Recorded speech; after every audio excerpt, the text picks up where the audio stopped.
기대해 주셔서 대단히 감사하고요. 또 제가 감사하다고 말씀드린 이유 중에 저희가 지난 4년간 그 대통령 기자회견 때 질문 기회를 단 한 번도 얻지 못했습니다. 단 한 번도? 네, 그래서 저희가 뭐 대통령 뭐 민간인 전용 탑승기 보도도 있고 바이든 날리면 보도도 있고 해서 저희가 상당히 불편했구나라는 생각을 저희 MBC 네. 구성원들이 했었는데 당시 출입했던 기자들이 이제 너만큼은 반드시 질문을 좀 했으면 좋겠다라고 해서 알겠습니다. 제가 이제 감사하다는 말씀 드립니다. 자주 기회를 드리세요.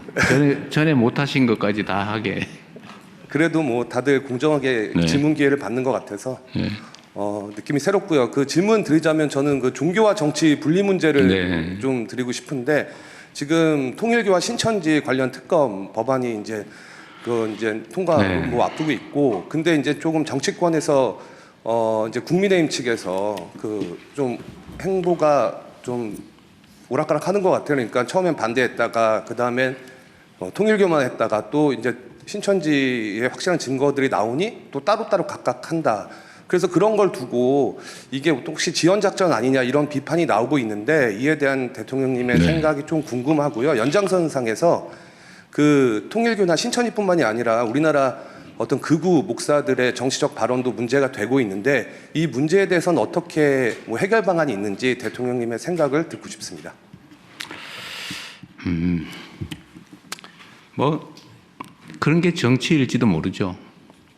하고 싶은데 겉으로는 안 한다고 하거나 하기 싫은데 하기 싫다고 하면 혼날 것 같으니까 하고 싶다고 말은 하는데 실제로는 안 하고 뭐 그런 게 많죠. 대표적인 게 저는 대장동 특검이었다고 생각해요. 저는 대장동 특검 그때 제가 야당일 때도 하자고 좀. 근데 저를 안 하고 싶은 사람으로 만들어 버리더라고요. 뭐 언론의 역할도 꽤 컸죠. 지금도 마찬가지 같아요. 하자고 말은 하는데 이런저런 꼬투리를 붙여가지고 협상 자체를 계속 지연시키는 거예요. 이거 합의되면 다음엔 또 아마 제가 보기에는 같이 하자 이랬다가 통일교만 하자 그랬다가 좀 말이 안 되는 것 같으니까 신천지도 하자. 근데 따로 하자. 왜 따로 해야 되는지 잘 모르겠어요. 그리고 아마 그 다음에는 누구를 특검을 할 거냐 가지고 또 싸울 거예요. 그 말, 그게 이제 같이 하자든 따로 하자든 하면 추천 방식을 가지고 아마 제가 밤샐 겁니다. 그 합의 안 된다고 해요, 저는. 왜냐하면 속으로는 안 하고 싶은데 겉으로만 그렇게 말하는 거 아닐까라는 생각이 들어서 아마 안 될 거다. 그렇다고 이걸 특검을 날치기 할 수도 없잖아요. 속된 말로. 일방처리할 수도 없지 않습니까? 그래서 제가 보기엔 안 될 것 같으니까 그럼 특검 될 때까지 일단 수사해라 라고 제가 지시를 한 거죠. 그것도 뭐 검찰, 경찰이 같이 하면 제일 낫겠다. 왜냐면 뭐 수사권이 어쩌고 뭐 불신도 있고 이래서 어쨌든 많은 사람들이 많은 기관들이 함께 하면 그런 남용이나 의심의 여지가 적어지니까요. 그래서 같이 검경 합동으로 하라고 지금 지시를 해서 하고 있는데 뭐 특검 결정이 국회에서 나면 그때 넘겨주면 되니까요. 그렇다고 그때까지 안 하고 기다릴 수는 없죠. 저는 수사를 안 하게 하는 게 목표가 아니었을까 하는 생각이 듭니다. 그러나 그렇게 할 수는 없죠. 이게 지금도 뭐 언론 보도에 나오는 것 저는 뭐 보고를 받지 않으니까 여러분이 쓰시는 걸 주로 보고 있는데 보도 얘기가 하면 오히려 신천지가 오래전부터 이미 정치 개입을 했다고 하는 근거들이 막 나오는 것 같아요.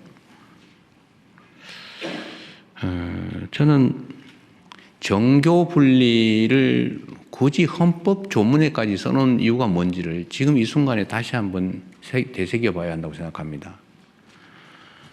대한민국은 종교 갈등이 좀 적은 편이에요. 종교가 차지하는 비중은 크죠. 그리고 어느 한 종교가 압도적이지 않고 뭐 다양하게 공존하는데 종교가 다양하게 공존하면서 충돌하지 않은 나라가 거의 없어요. 이 종교가 다르면 반드시 충돌이 발생합니다. 그 충돌은 해소되지가 않아요. 결국 쪼개지든지 대량 학살을 해서 한쪽이 한쪽을 완벽하게 억압적으로 지배하든지 이렇게 해서 엄청난 사회적 갈등과 비용을 치르죠. 그게 전 세계적인 현상이에요. 그런데 대한민국은 우리 대한민국 국민들의 위대함이기도 합니다. 그런데 이게 만약에 정치에 관여를 하게 된다. 갈등이 격화될 뿐만 아니라 이건 해소되지 않는 갈등으로 발전할 가능성이 많아요. 엄청나게 위험한 상황이 되죠. 그런 것 때문에 종교 분리라고 하는 것들을 명확하게 헌법에 명시했고, 나름 종교인들도 몰래 슬쩍 뭐 아니까 아예 뭐 땡땡 의원 찍어주면 뭐 잘하는 것 같아 뭐 이런 정도 했지만 대놓고 조직적으로 하는 경우는 거의 없었죠. 그런데 최근에 거기 현상이 좀 심해졌습니다. 신천지는 뭐 지금 나오는 걸로 보면 아주 오래전부터 최소한 뭐 지금 2000년 초반부터 시작했다는 것 같고, 통일교도 그 이후인지 전인지 모르겠지만 하여튼 많이 개입한 것 같고, 개신교는 이제 대놓고 조직적으로 잘 하진 않았는데 최근에 아예 대놓고 조직적으로 하는 경우가 생겨나고 있어요. 심지어는 설교 시간에 이재명 죽여라. 이재명을 죽여야 나라가 산다. 이거 진짜로 그렇게 반복적으로 설교하는 교회도 있습니다. 이재명이 죽어야 대한민국이 산다. 설교 제목이 그런 데도 있더라고요. 이것도 심각하죠. 그 종교적 신념과 정치적 선호가 결합해버리면 양보가 없어요. 이건 나라 망하는 길이죠. 나라가 망합니다. 그래서 이건 반드시 뿌리를 뽑아야 돼요. 조직적으로 종교적 신념을 정치적 도구로 활용하는 것은 허용되지 않는다. 그렇게 하면 제재가 엄정하다는 걸 반드시 이번 기회에 보여줘야 합니다. 원래 그 일부 개신교도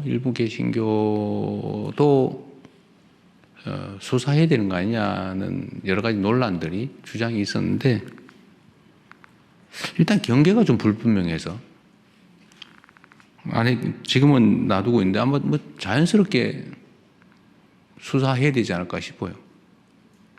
근데 문제는 지금은 이제 원래 밭갈이 할 때 큰 돌부터 집어내고 그 다음에 자갈 집어내고 잔돌 집어내고 해야지. 한꺼번에 다 집어내려면 힘들어서 못하거든요.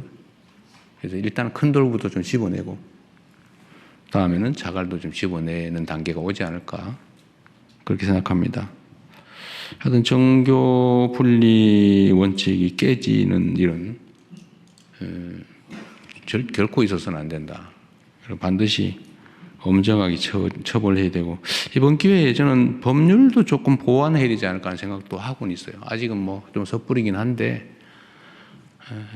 슬쩍 그 정치 개입하는 걸 좀 심하게 제재해야 되지 않을까. 지금은 너무 처벌 강도가 낮은 것 같아요. 저 원래 처벌 법률을 만드는 거 별로 안 좋아하는데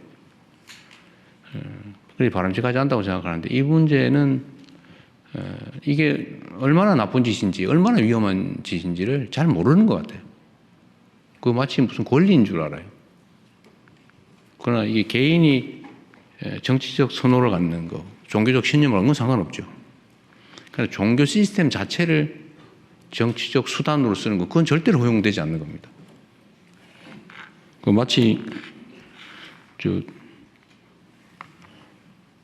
나라 지키라고 총 주었더니 내가 가진 총인데 내 마음대로 쏠 거야. 그래가지고 국민들한테 총구를 겨냥하는 반란 행위라는 거와 똑같죠. 잘 처리하도록 하겠습니다. 그리고 특검 되면 그때 되면 넘겨주겠죠. 뭐. 그전에는 최선을 다해서 신속하게 엄정하게 수사한다. 너 나 가릴 것 없이, 지위고와 가릴 것 없이. 그렇게 하겠습니다.